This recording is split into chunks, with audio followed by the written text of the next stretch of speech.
It's 5 o'clock in London. It's midday in New York City in the USA.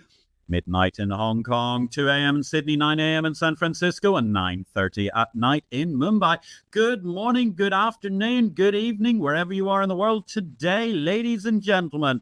My name is Patrick L. Young. The IPO Vid live stream, Series 25, Episode 5, that is in the aggregate.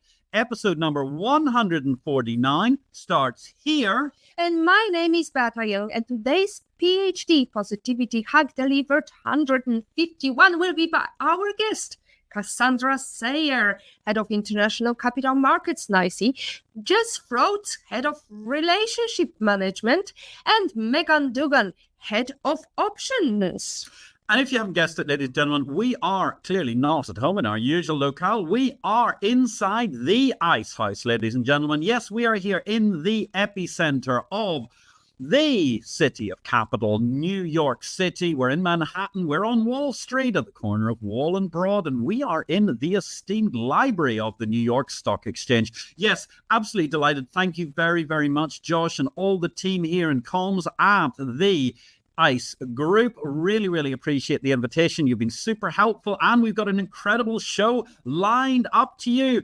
As I said, we're in the hallowed halls of the New York Stock Exchange, where I was lucky enough to ring the bell on Friday, the 5th of July, to celebrate 25 years of capital market revolution. Don't forget, by the time you're watching this, you can get your own copy of the new edition, Capital Markets Revolution, as an ebook. We'll be coming back to that later during the course of the show. So we're running a special show this week. It's a doubleheader. IPO Vid meets PhD. And where better to do so here at NYSE inside the Ice House, where the ladies are in charge, with Chairman Sharon Bowen and President Lynn Martin running the incredible institution.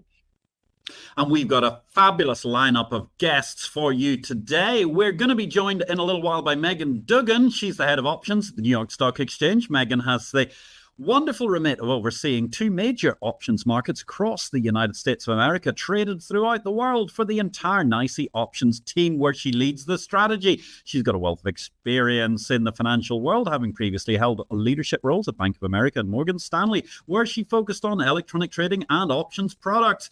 Get ready for an insightful conversation about the world of options trading. But not right now, because first up, we have a magnificent guest in Cassandra Seier, Head of International Capital Markets at NYSE. Cassandra shares her expertise on global IPO trends, the allure of listing on the NYSE for international companies, and her passion for empowering women in finance through her work with women in financial markets. Getting an inside look at the NYSE with Jessica Froats, Head of Relationship Management.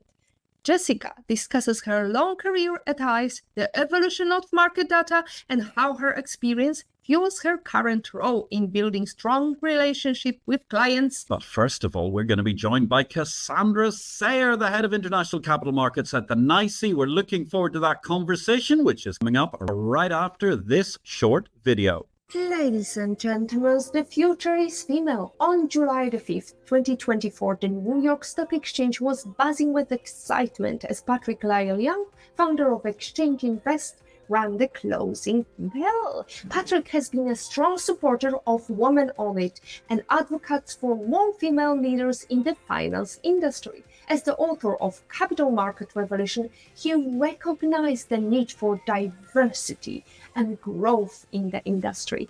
This momentous occasion was celebrated with distinguished guests, including inspiring women from the Positivity Hack Delivered podcast who are shaping the future of technology.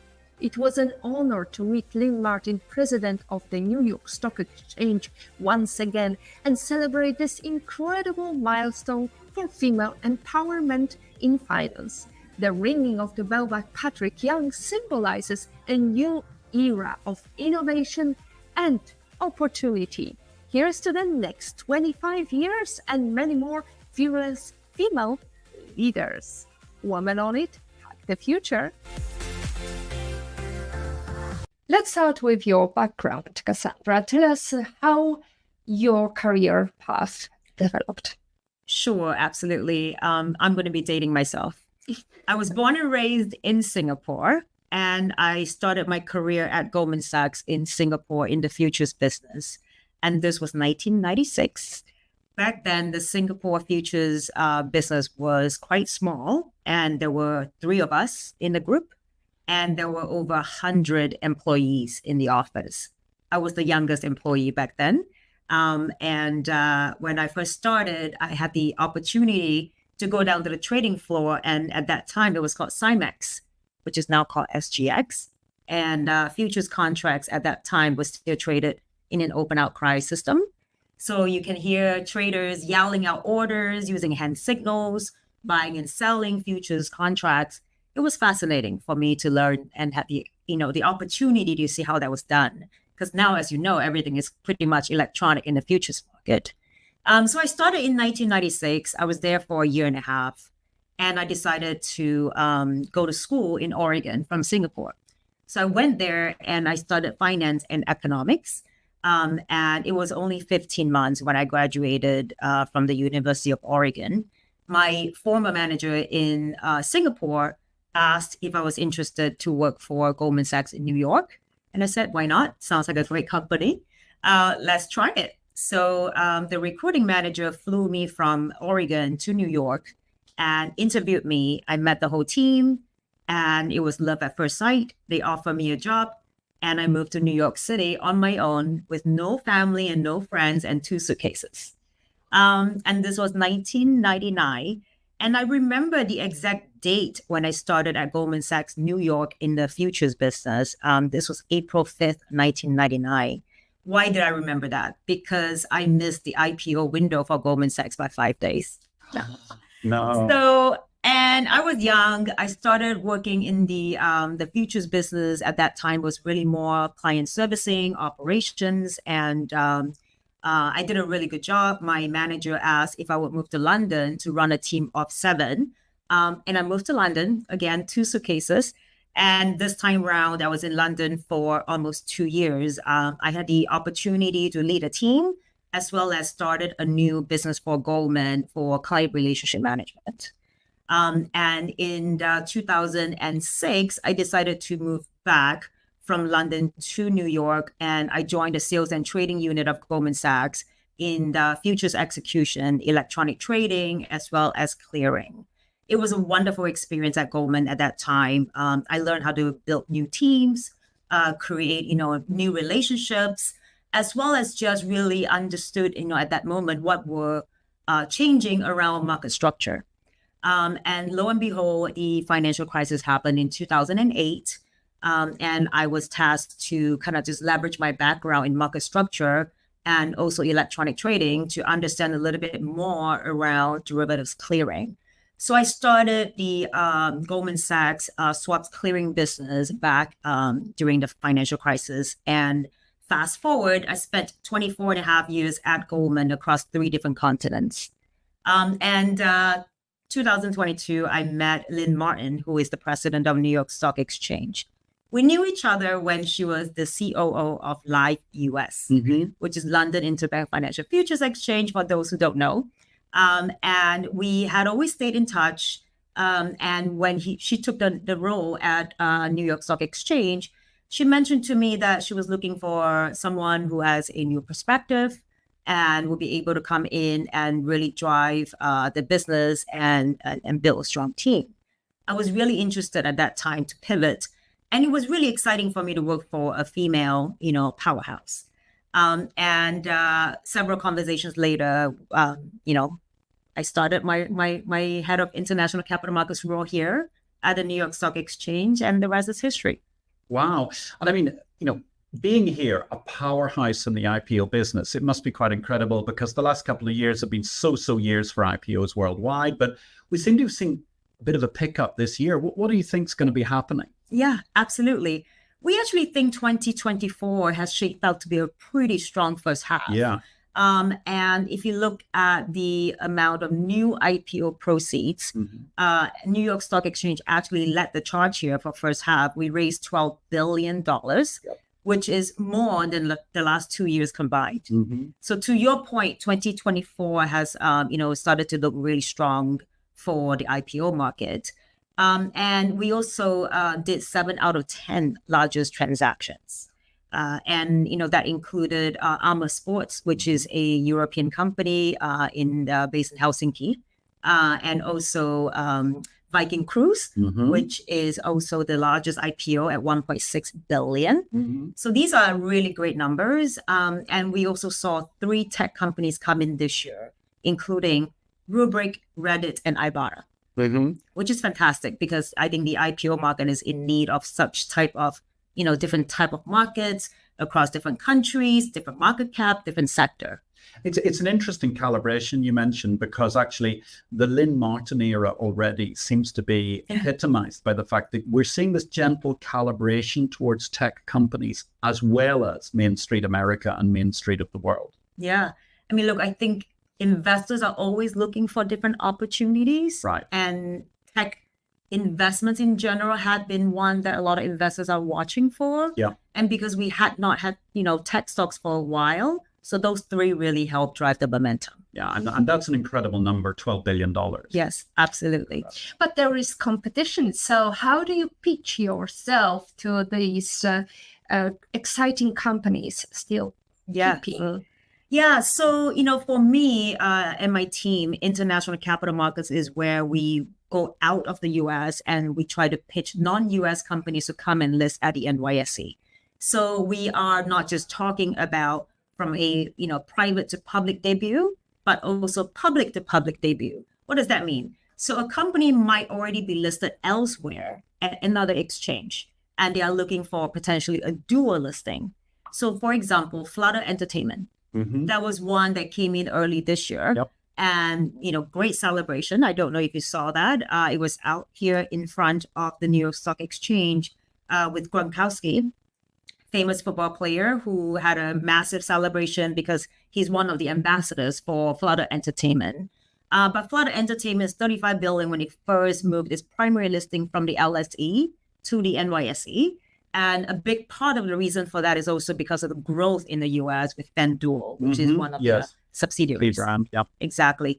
And, we continue to see that. In fact, just Monday of this week, we saw Smurfit Westrock, right, which is another one of these European company that was listed in London, merge with a US Westrock company to become one of the largest paper companies in the world. So very exciting on the international front. But, I think to the point about pitching, it's really quite easy for investors to understand that this is where the deepest liquidity is. And so, that helps sell the reason. And also we have a very unique marketplace and a unique investor base in the US. It's a broad base of investor type, whether it is institutional, real money, fast money, sovereign wealth fund, corporate pensions, as well as a very strong retail investor base. And that's very interesting because, you've mentioned this attraction, and I think it's incredible because certainly over the course of the last, say, 3, 4, 5 years, we're seeing a lot of companies coming from overseas into the NYSE. There was a wave of maybe Chinese companies a number of years ago, but recently, they're coming from those old money environments of Europe, aren't they? The UK and also continental Europe. It must be very interesting as a sales process, but what else is driving them? Is it just all about the money and the liquidity, or do you have other facilities? There are a few reasons, but I would say that, we have to also take into account that many companies, whether it's Europe or elsewhere, they look to the NYSE as the place where they can really tell their stories. Yep. It is a fantastic visibility platform, whether it is press, social, or, even just digital billboards. In the US, we really believe in amplifying a company's story and being able to leverage our platform. You were on the trading floor just now. You saw that there were 30 plus media outlets on the trading floor. CNBC has a big central booth in the middle of the trading floor. The amount of visibility, composure when a CEO comes into this building is, second to none. Well, it's that base number, isn't it? I mean, 120 million people are watching the bell ceremonies every day. I mean, you can't get that sort of number very easily. So it's 1.5 times the population of France or something like that. I mean, it's an incredible, it's a staggering statistic, I think. And also, but you mentioned a very interesting thing because it's also about opportunity and the American dream. I mean, I came back from the floor the other day. I was in a great mood. I just rang the bell. Yes. The bellhop, the doorman, says to me, "Sir, you look really happy. What's happened in your afternoon?" And I said, "I've just rang the bell in New York Stock Exchange." And he said, "Sir, stop right there. May I shake your hand? Because I'm an ambitious American and I'm so happy that I see these people about." That's an incredible story. You don't get that when you do that somewhere else in the world. That's right. That's right. And it never gets old. The excitement and the adrenaline, but it really helps capture the visibility and the marketing of any company that is here to whether to ring the bell or they come back to celebrate an anniversary. So those are quite special. And generally speaking, I think the New York Stock Exchange has the best tools and services that we can offer to any company that are here to list for the first time or when they want to continue their lifetime partnership with us. It is a lifetime relationship that we establish. It is not a one-time transactional relationship. You are the world's most exclusive country club. That's what I said. It is a pretty prestigious platform. I mean, we are 232 years old, so it comes with a lot of fantastic prestige and credibility. Yeah. And it is the gold standard of the industry. Yeah. But then on the other hand, it is welcoming talent from all over the world, welcoming companies from all over the world. Mm-hmm. So tell us, what is the biggest moment for you in this beautiful platform? Yeah. So, you mentioned about the excitement when you ring a bell. I mean, I have seen several bells. I've seen celebrities that come in through this building. 11 Wall Street is really the epicenter of capital markets. There are a few moments. I'll give you a few examples. Serena Williams, famous tennis player. She was here last year and I was there in person to see her. She was up on the podium and she rang the bell to celebrate the launch of Serena Ventures, a VC fund. And also right before she ended her last game at the US Open. Right. So that was really special. I saw Mr. Ralph Lauren, who came back to ring the bell for the 25th anniversary last year. Again, to see someone in person here, fabulous. And then, earlier this year, I think it's interesting to see celebrities like The Rock, Dwayne Johnson, who was here to ring the bell. What else? The First Lady of the United States, Dr. Jill Biden, was right here to talk about, for the Women's Healthcare Summit. But the most special moment for me to date, which can change and improve, was last September during UNGA Week, United Nations Global Assembly. And I was in the same room with the prime ministers. One day was Prime Minister of Vietnam. Another day was Prime Minister of Thailand. Wow. And again, my humble beginning from 1996 at Goldman Sachs in Singapore to today in 2024 in the same room as two heads of states from Southeast Asia. It's incredible. It's incredible. Just incredible altogether. Well, Cassandra, it's been a joy to have you here. But before you go, there's always one question we have to ask everybody because, of course, we're here because it's the 25th anniversary of this book, Capital Market Revolution. Ladies and gentlemen, we're ringing the bell. So quickly, where do you think the capital market revolution goes next?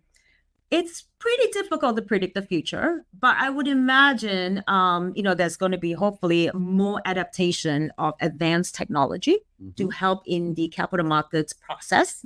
And hopefully, with technology, additional technology or AI, it might make raising debt and capital to be different. It might streamline the process. It might help in efficiency and hopefully a little more security as well. So I'm excited about that opportunity, that potential. We're excited about the opportunity too, Cassandra. Thank you. And before we wrap up, and we want to talk to all the ladies, all the Women on It community members, what is your number one life lesson quote? How did it change you? Yeah, so it's difficult to choose that number one. I have several, but I would just say that I like what Warren Buffett said. And he basically said he wished he knew earlier that happiness is a choice, but it is a lot of work. So, Thank you, Cassandra. Here we are, ladies and gentlemen, our second guest today in the illustrious library of the New York Stock Exchange. Joining us is Jess Froats. She's the head of relationship management at the New York Stock Exchange. You've been part of ICE for your whole career. Can you share with us, how did it impact you? Sure. Well, first of all, thank you both for having me. I really appreciate it, and congratulations on 25 years. Thank you. And coincidentally, yesterday I celebrated my 17th anniversary of being an ICE employee. Wow. Yay! I can wave my Yes. scarf. Yes, I don't have a That's like- scarf to wave. That's about but- what you get for armed robbery in most parts of the world, know. but you can get like Yeah. 50% Right, remission right, for yeah. armed robbery. And Yeah. that's the thing Yeah. that you bear in mind. Yeah. Yeah. So I'm quite No, proud. congratulations. That's incredible. you. It's an incredible milestone to knock in. Like 17 years, New York Stock Exchange isn't such a big, even as 232 years old, but you've actually been there with ICE for 2/3 of the entire life of the company. It's a great way to look at it. Yeah. Yeah. Absolutely.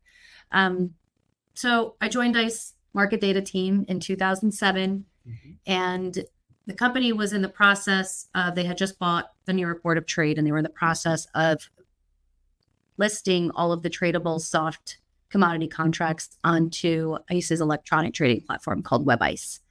And so instantly there was more to learn than just the energy markets and market data on the energy markets, right? So part of that migration was also the data sets that came along with the NYBOT acquisition. And, so when shortly after that, we've got NGX Alliance, we've got NGI, you remember this, Kim Connect, right? We've got Chatham Brokers. I wrote this down. And then data center migrations and all that. And that was all just before the end of that year. So it's 6 months' time. This is what I'm witnessing. So the way that I put it is I was witnessing evolution and growth from day one. My ignorance on what had just happened or what was going on in the markets was kind of countered with all of the extra work that we were getting, put on our plates from all the acquisitions. So really, that's all I know this company to be is just a growth machine. Yeah. But let's face it, it's not really, your career is not, let's fake it till you make it. How did you start? I mean, how did you get into this position? So I was a Spanish major in a Maryland state school. And, some point during that senior year, I thought, well, what am I going to do with this? I went and stayed on for another year and did a 4+1 MBA. And I had a family member, an uncle of mine, who worked at ICE and started the help desk in Atlanta. He was a metals trader back in the day.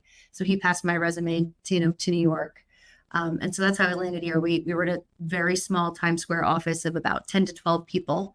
The market data team sat next to the energy sales team. So a lot of us are still here today, actually, which is great. Very old friends.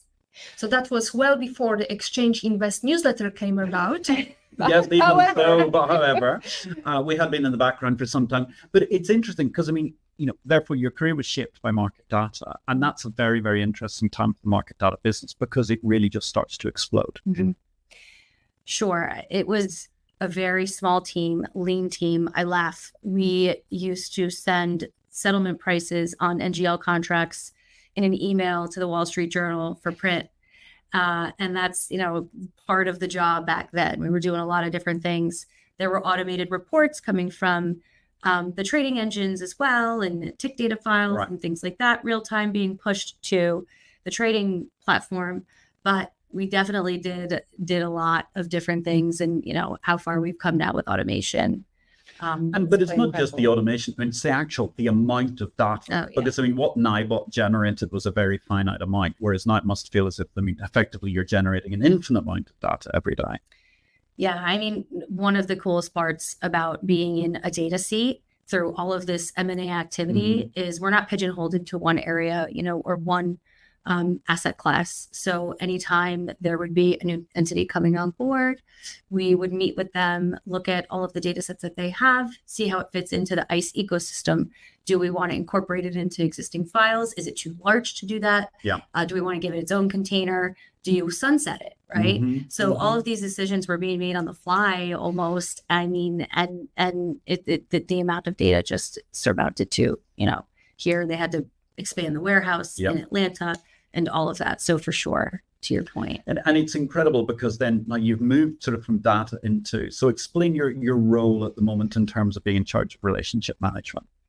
Sure. So the 15 years that I spent in market data, working closely with sales and relationship management teams on the trading side of both ICE and the NYSE, but specifically NYSE is where I'm at now. We really deal with the trading community, all the trading participants on the exchange across, all different types of trading clients. When I took on the role about a year and change ago, we merged the data sales team with the relationship management team, which is going really well. I'm really happy, seeing what I'm seeing. A lot of the traders are making the data decisions anyway. It gives us new expertise.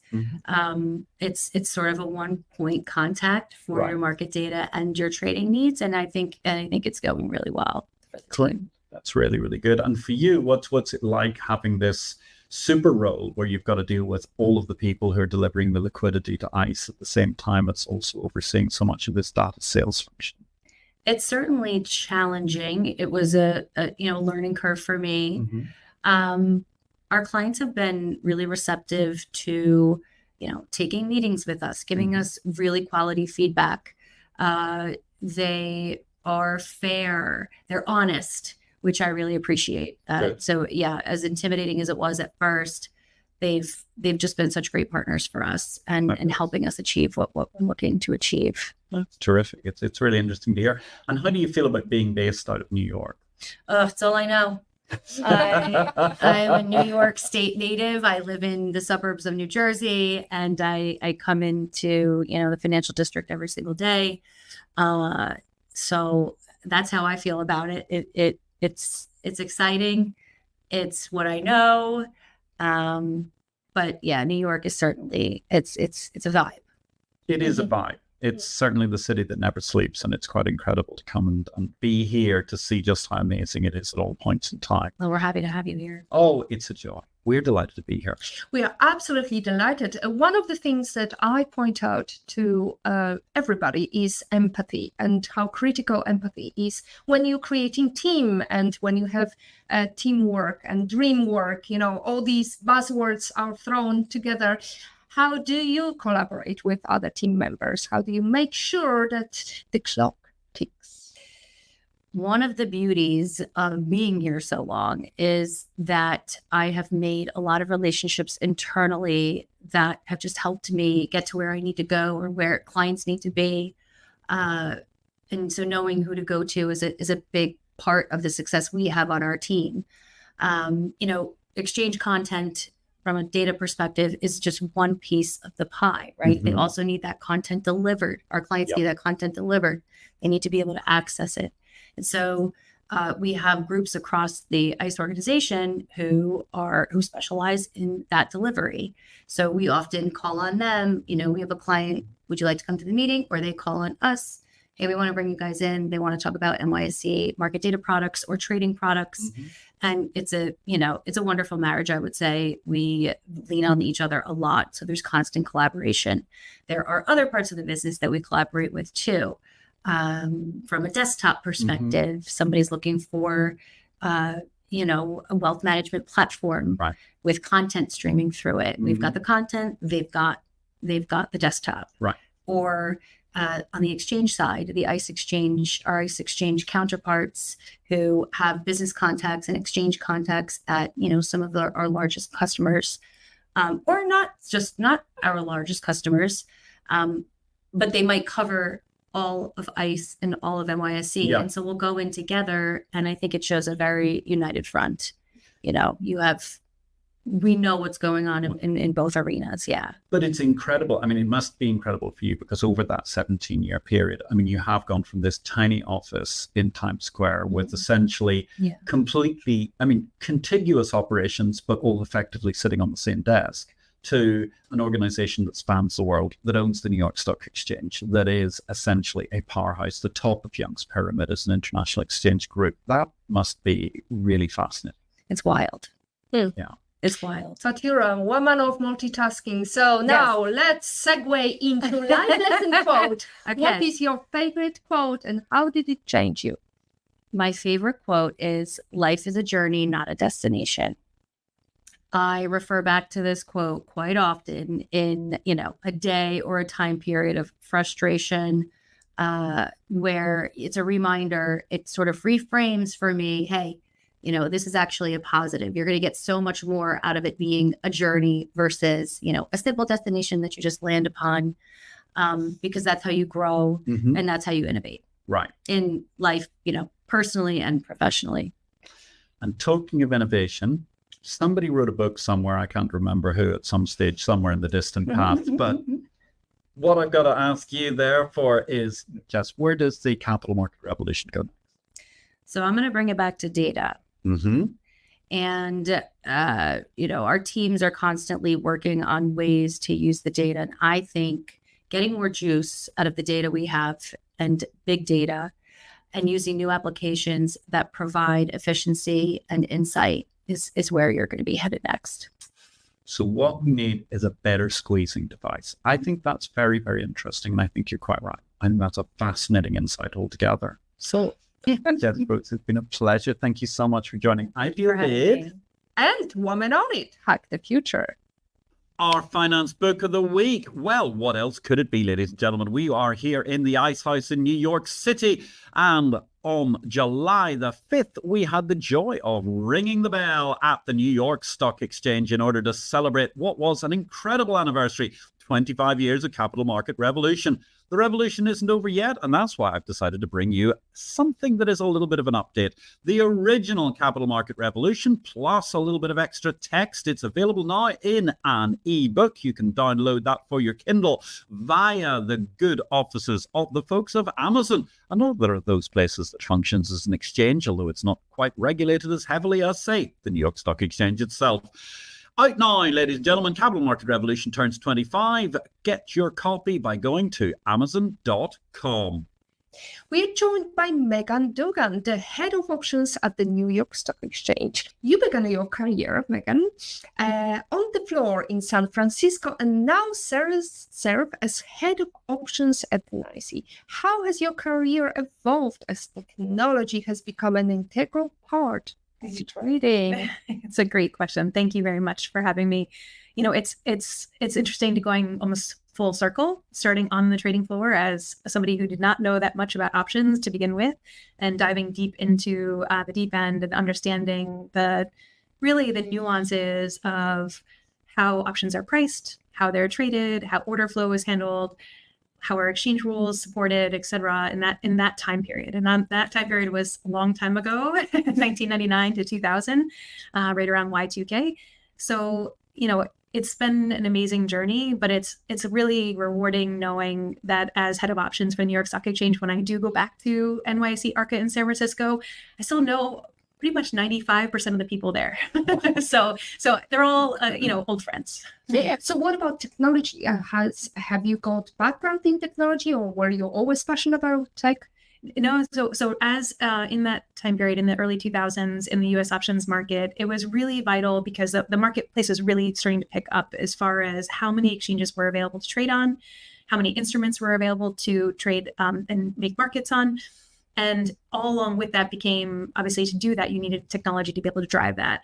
So coming from the market making background through when I was originally with Morgan Stanley, we actually had to learn how to code to trade our equity hedges at the end of the day. So we actually had to go to a San Francisco State University night school to start learning some background and some level of coding so that we can continue doing our day-to-day jobs, because things were not as graphically user interfaced easy to use as they were 25 years ago. So I learned really early, and it became an interesting part of this evolving change where, you could see it coming, like the not only the use of more technology in your day-to-day activities, but also the scalability the technology offered in the market space. So when I was with Morgan Stanley, us, myself and my partner, we ran a specialist post of 120 different stocks. We were the only ones on the floor that did that. Typically, you needed one person for every 25 names because they were doing it manually. But because we employed an automatic model in market making and as a specialist, we could actually do it on a much more scalable nature. So it always kept me super intrigued in the technology space. So I've always been very close to it ever since. Well done. And that's fascinating because, I mean, actually, it's quite interesting because therefore we must have overlapped on the one and only occasion when I visited Peak Coast, because that was sometime in late 1999. I remember it very, very well. It was a fascinating time, actually, because what I remember about going to Peak Coast at that stage was that all the market makers, they had those medical tablet computers. Yes, we did. And I remember having a conversation with the market makers, and they were like, so what does this capital market revolution thing do for me? And I said, well, here's the deal. Why are you trading the stocks of the future, which at that point in time were like Microsoft, Dell, etc., that were really starting to bubble? And we were looking at this incredible situation with, they had a medical tablet and we were all shouting at each other in order to do the transactions, which made kind of no sense whatsoever. I mean, why was this thing? And that was such an interesting, almost epiphany for me, because I really thought, wow, we definitely are going into a post-floor generation when you've got this weird market. But the options market, you mentioned, I mean, since 2000, incredible growth. The arrival of the International Securities Exchange starts that whole electronification process.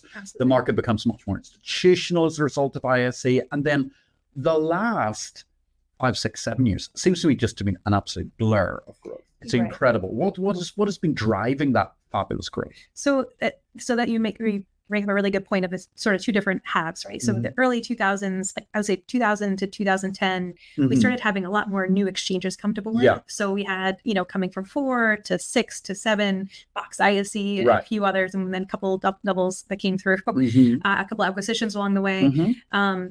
So that's much different because outside of MEMX that just launched last September as a new exchange entrant, we really haven't had a new other exchange come to market. Right.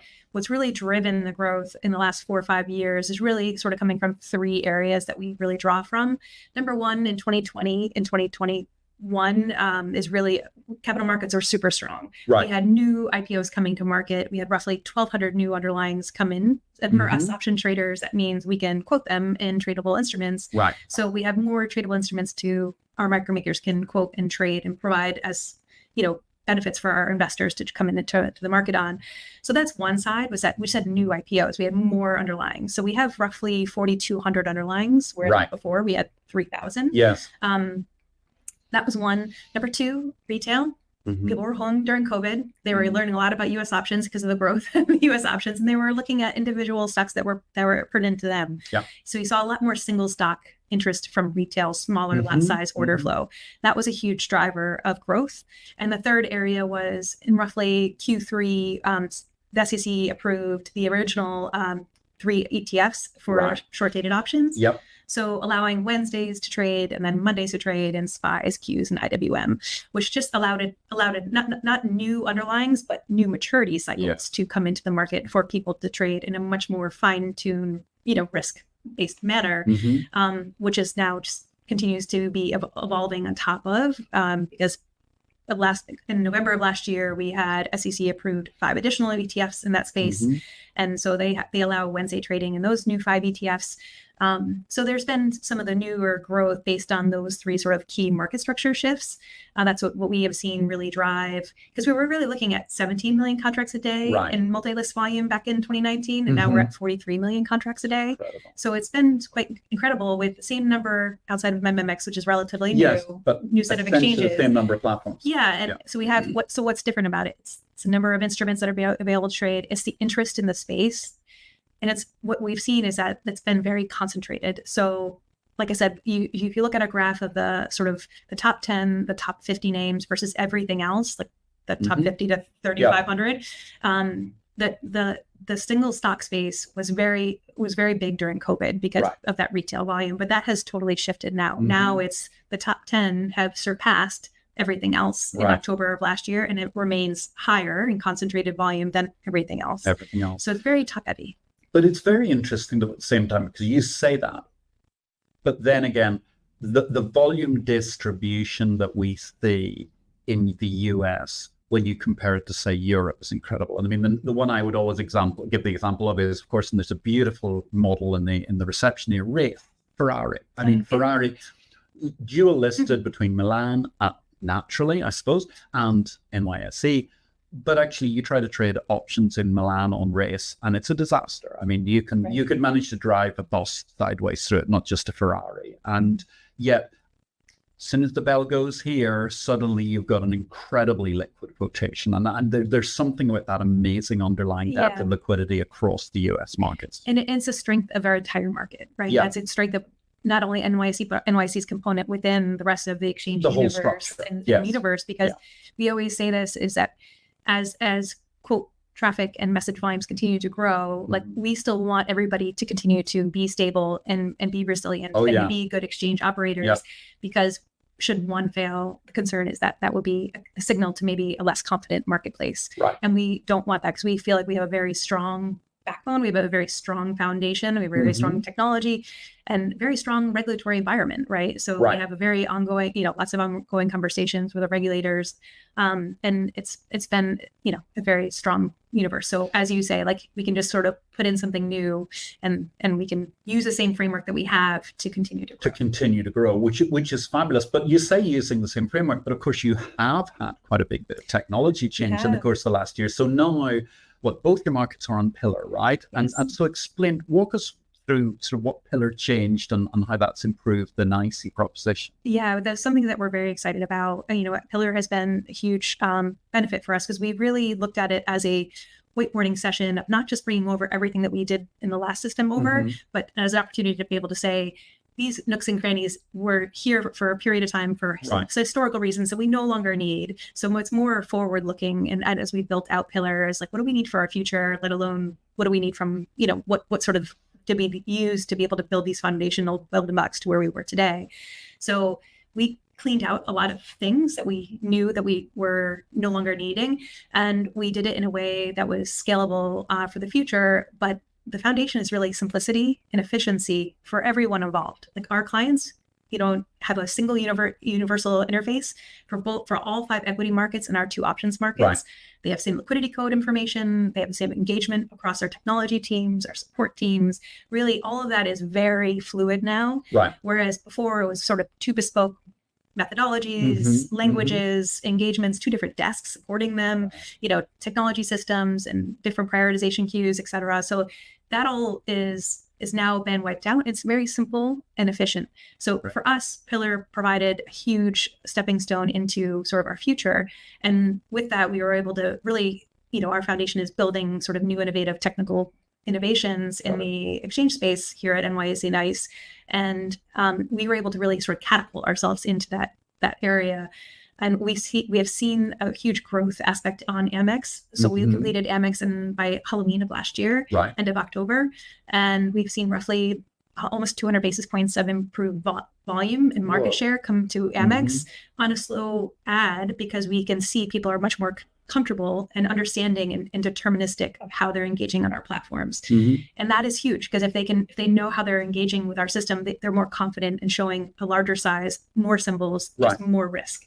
And so that's really been the driver of our Pillar efforts is two successful, thankfully, knock on wood, migrations from our clients' perspective, because we asked a lot. We were with these clients for many, many months in sort of a testing environment phase, making sure they're comfortable, making sure they have the right information, the right risk controls, all of it, and answered any questions, did a lot of deep dives with everybody. And we sort of held everybody's hand to make sure they're ready, because if they're not ready and we are, that's not a great situation to be in. So we all had to be ready at the same time. So it took a lot of planning and effort, but we thankfully successfully completed both markets, ARCA in July of 2022, and then not 2023 in October for Amex. Well, that's phenomenal altogether. And of course, then another trend to finish the nerd out on the option side of the market. Well, actually, we had coffee just the other day with an investor in this town, and I mean, it was almost like they'd had Tourette's, because all they could say was zero DTE, zero DTE at all points in time. So we're seeing, I mean, there is a lot of content change has taken place in these shorter duration specialist options and so on. How do you view those, and where do you think that's going to be going as a business for you? Sure. So it's important to identify that there is a lot of hype around zero DTE and that sort of nomenclature that's out there in the media. these are listed as exchange listing standards are put in place and are Right. available in public documents today, roughly 2 weeks ahead of time. Right. So they really have a 2-week lead time Yes. of a daily capability to trade in. Fair thing. What we have seen from the data set, especially from those 5 ETFs that were recently added last November on the Wednesdays, there's hardly any volume in like T minus 12 days. Right. And then as you go up to 2 days, there's a huge spike up in Yes. volume. So Yes. it's really the volume, the availability to trade is there up to 2 weeks in advance, but the real interest is really a day to 2 days before the actual expiration of those Okay. Wednesdays. Mm-hmm. And that just signals to us that there's a lot more specific sort of investor profiles that they're utilizing these instruments on using these particular maturities and those times Right. to gain a sort of more fine-tuned access to the market that they didn't have access to before. Right. So we view that, most likely, we think it's going to go where they're going to ask for Mondays, which I think is maybe out there right now with the commission to review and approve. And if that's the case, then they go with how SPY, IWM, and Qs have gone, which is Tuesdays and Thursdays as well. So Right. those 5 may get the rest of the day, the days a week that they don't have. The largest question that's on the table from an industry standpoint right now is, should we move this to single stocks? Right. The top handful, Yeah. 1, 2, 3, 5 Yeah. names. And that's a question that everybody's really kind of looking through from a very wide perspective, because there's a lot of potential different changes that are unique to single stocks Yeah. that are different than ETFs. Yeah. So it's definitely, as I said, hot topic on a lot of the industry-wide working groups.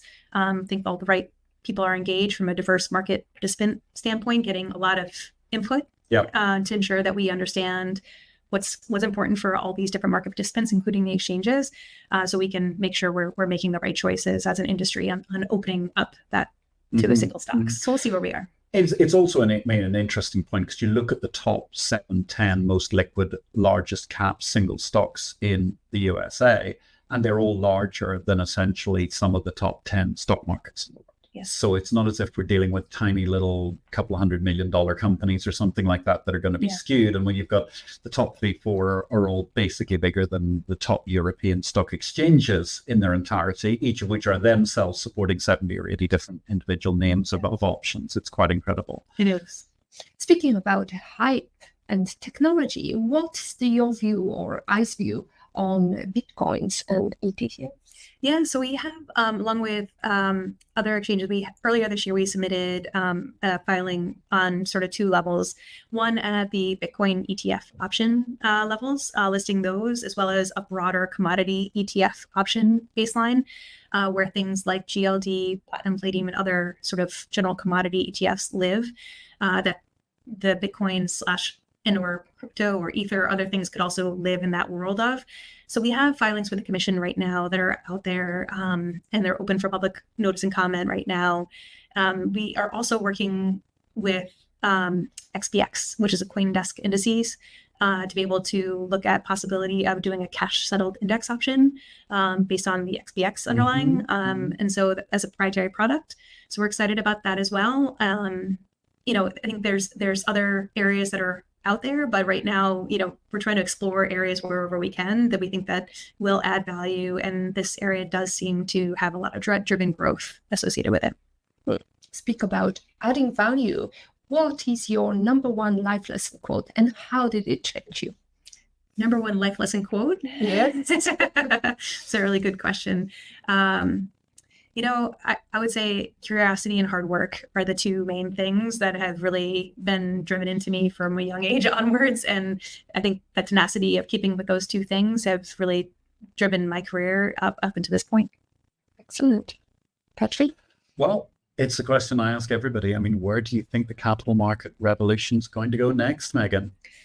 So I think that U.S. option market makers love making markets on 2-sided markets. So we love more capabilities of more IPOs. So we would love, we expect and we see the IPO market heating back up. So we hope that the capital market continues to be super strong for us. We're at roughly, I said 43 million contracts ADV a day. Somebody's talked about 100 million contracts ADV at some point in the next couple of years. So we hope that, the strength of the capital markets will allow the U.S. option market to grow that space with the extra interest coming from abroad. We're seeing a lot of interest from Europe, Asia, LATAM, and then just a very strong capital market so we can start trading more options on them. Amen. to meet you. Meaghan Dugan, it's been a joy to have you here pleasure to on meet you. IPO Vid, and also Nice to meet you. Woman on it, hack the future. Thank you very you. much. you're very welcome. Thank you. Thank you. Our next book of the week will be unveiled in the next weekend edition of Exchange Invest. You can subscribe to that for free, ladies and gentlemen. Some more macro topic reading on the weekend. Don't forget, though, the lifeblood of what pays for us to be able to bring you this podcast and also live stream is the Exchange Invest newsletter. It's now available, only $375 per user per year, and it is the insight, the exchange of information, all the news about the business of bourses brought to your inbox Monday through Friday every week. Sign up now, please, at exchangeinvest.com in order to support us. While we're here, don't forget, if you can, ladies and gentlemen, give us a little bit of love. Whatever platform you're watching this on right now, we're bringing this joint PhD, Woman on It, Hack the Future, and IPO Vid event. We would love to have your support, ladies and gentlemen, with a little love, because that's what makes AI bots ever so happy and push us up the rankings so that more people can watch what we're doing. And that's it from episode 149 of the IPO Vid live stream and episode 151 of the PhD Positivity Hacks, delivered. To stay updated and never miss another episode or IPO of PhD, follow Woman on It or IPO Vid channel and turn on notifications to be alerted once the video has been released. And finally, if you don't like something, change it. Today is your day to hack the future. Today's your day to hack the future. If you don't like something, change it. If you don't feel like changing it, change your attitude or something like that. What am I supposed to say? Absolutely, Maya Angelou quote. Quote. There you go. Never heard that before. I just thought it up on the spot. Absolutely, lots of quotes. Lots of love from the ice and from New York today, tomorrow, and as Patrick always says in his show. Thank you very much for watching, ladies and gentlemen. We wish you all the very best in life and markets, but let's say one final big word of thanks to all the great folk at the New York Stock Exchange, led by President Lynn Martin and Vice Chairman John Tuttle, who were there for the bell ringing last week. We really, really appreciate all of your input, everybody who's on the NYSE communications team, all of those who've been around today. It's been an absolutely incredible experience to have these few days over here inside the Ice House. So, signing off from the library for the last time, don't forget to get your copy of Capital Market Revolution 25th Anniversary Edition ebook now. My name is Patrick L. Young, wishing you a great week in life and markets. Beata Young, wishing everybody, and especially our production team, all the best. Thank you. Thank you.